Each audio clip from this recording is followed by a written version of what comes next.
Hello dear students, नमस्कार। हमारे YouTube channel SCC online coaching में आपका स्वागत है। और जैसा कि आप सभी को पता है कि हमारे चैनल पर अभी 12th क्लास की फिजिक्स का चैप्टर 2 स्तर वैद्युत विभव एवं धारिता कंटिन्यू चल रहा है। तो उसी की श्रृंखला को आगे बढ़ाते हुए उसमें हमारा आज का टॉपिक है बेटा, संधारित्र किसे कहते हैं, संधारित्र का सिद्धांत लिखिए तथा बताइए कि संधारित्र कितने प्रकार के।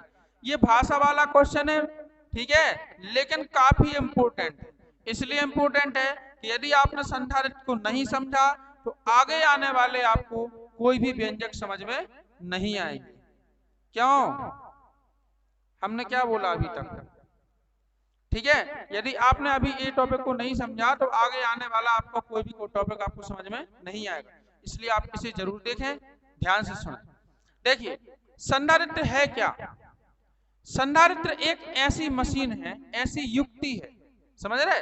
संधारित्र जो है एक ऐसी युक्ति है जो किसी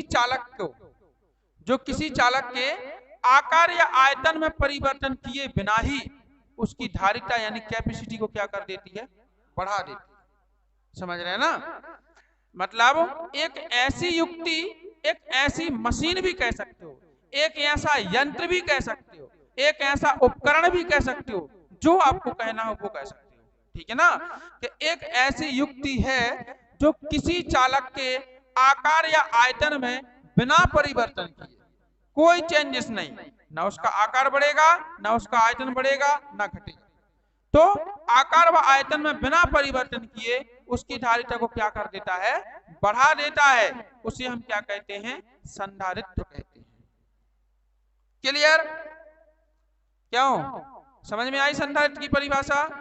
संधारित्र बेटा एक ऐसी युक्ति है जो किसी चालक के आकार या आयतन में परिवर्तन किए बिना ही उसकी धारिता यानी कैपेसिटी को क्या कर देती है, बढ़ा देती है।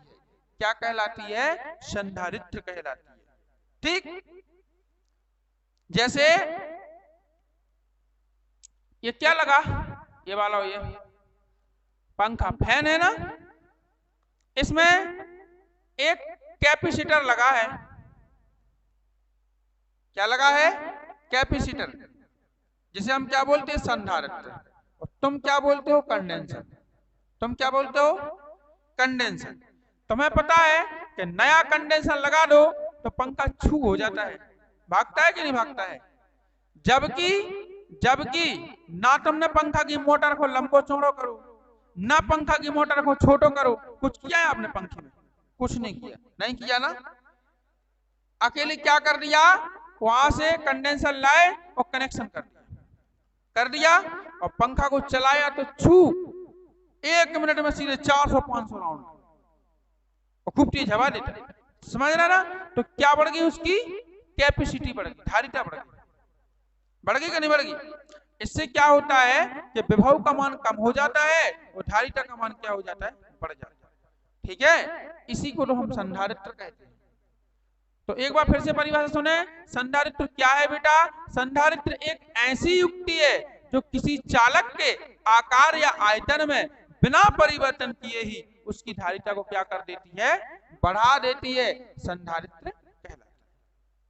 ठीक है, संधारित्र। अब संधारित्र का सिद्धांत क्या है, हम उसको समझते हैं।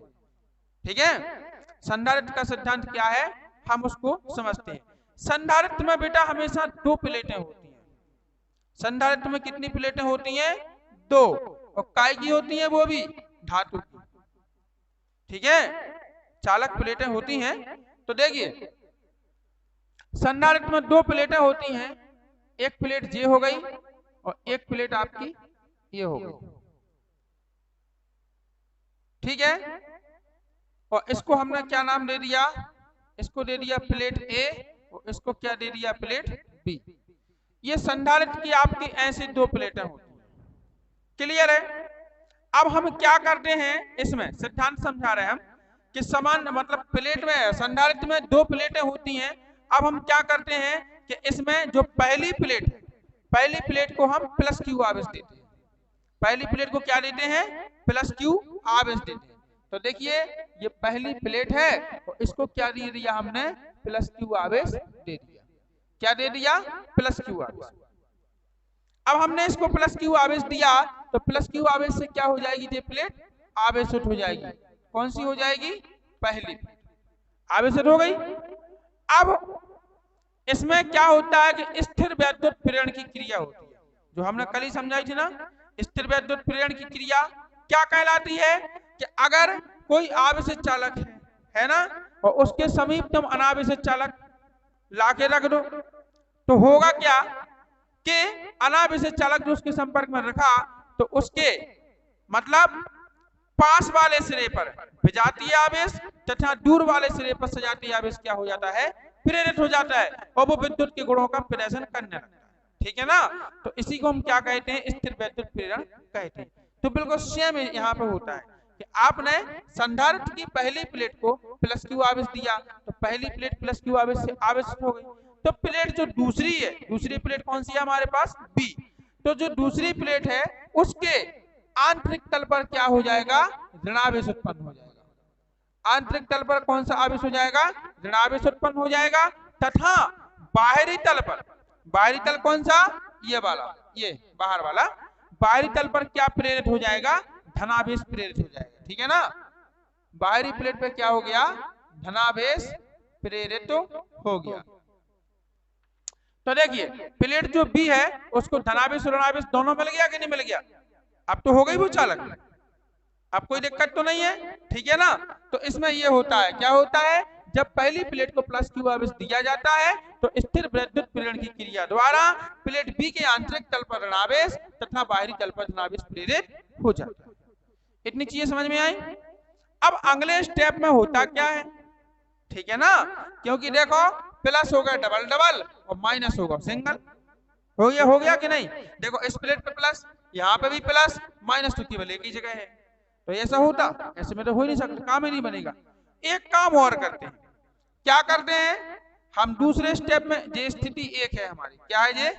स्थिति एक है। स्थिति दो में क्या करते हैं? फिर से हम दो प्लेटें ले रहे हैं। फिर से क्या ले रहे हैं हम? दो प्लेटें।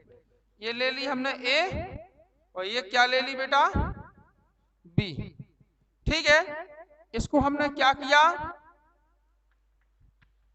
प्लस क्यू आवेश दिया तो ये क्या हो गई? प्लस क्यू आवेश से क्या होगी? ये आवेशित होगी। इतना हम इसलिए ज्यादा नहीं समझा रहा, अभी तो समझाया था स्थिति एक में, है ना? ये आवेश हो गई।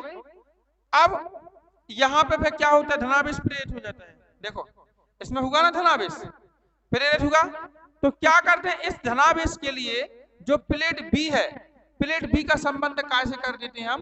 पृथ्वी से। प्लेट बी को बेटा पृथ्वीकृत कर देते हैं, यानी प्लेट बी का संबंध कैसे कर देते हैं हम? पृथ्वी से कर देते हैं। ऐसा यहाँ क्या लिख देंगे हम? पृथ्वी। पृथ्वी। ठीक है? स्थिति कितनी है ये? दो। तो प्लेट बी का संबंध कैसे कर दिया जाता है? पृथ्वी से कर दिया जाता है, जिससे बाहरी प्लेट पे जो प्रेरित धनावेश हुआ था वो कहां जाता है? पृथ्वी में चला जाता है, और प्लेट बी पर ऋणावेश शेष बचता है। चीज समझ में आई कि नहीं आई? अब सुनिएगा, दोनों चित्र हो गए आपके पास। इसके सिद्धांत में क्या है कि जब प्लेट ए को प्लस क्यू आवेश दिया जाता है तो प्लेट बी के आंतरिक तल पर ऋणावेश तथा बाहरी तल पर धनावेश प्रेरित हो जाता है। चूंकि प्लेट बी का संबंध पृथ्वी से कर दिया जाता है, इसलिए प्रेरित धनावेश पृथ्वी में चला जाता है। अतः प्लेट बी के आंतरिक तल पर ऋणावेश शेष बचता है। यह है इसका सिद्धांत। और दोनों प्लेटों के बीच में क्या कर दिया जाता है? कोई माध्यम होता है, जिसे परावैद्युत पदार्थ भर दिए जाते हैं, कांच, कागज, प्लास्टिक, मोम, कुछ भी भर। ठीक है ना? तो इन दोनों प्लेटों के बीच में परावैद्युत माध्यम भर दिया जाता है। बिना माध्यम के तो संभव नहीं है, माध्यम तो आपको भरना ही पड़ेगा। ठीक है ना? तो इस प्रकार से ये क्या होता है? इसका संधारित्र का सिद्धांत होता है। और इसका चिन्ह देखिए क्या होता है। हम संधारित्र को कहीं पर लिखते हैं तो इसका चिन्ह ऐसा होता है, ये होता है बेटा संधारित्र का चिन्ह, ऐसे प्रेजेंट करते हैं इसको। क्लियर है? तो बताइए इतनी चीजें सब समझ में आया कि नहीं आया? इसमें कोई दिक्कत तो नहीं है इतनी बातों में, ठीक है ना? तो यही सब सिद्धांत में लिखा है और कुछ नहीं है, जितना हमने बताया सब यही लिखा है। तो आपको इस प्रकार से संधारित्र को समझना है। अब आते हैं संधारित्रों के प्रकार पे। संधारित्र के प्रकार कितने होते हैं? संधारित्र वैसे 3 प्रकार के होते हैं। कितने प्रकार के? 3 प्रकार के। एक तो कौन सा होता है बेटा? एक होता है समांतर प्लेट संधारित्र। कौन सा होता है? समांतर प्लेट संधारित्र। और दूसरा होता है आपका गोलीय प्लेट संधारित्र। दूसरा कौन सा होता है? गोलीय प्लेट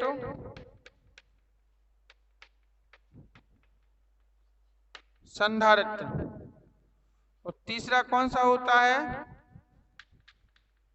बेलनाकार, है ना? बेलनाकार प्लेट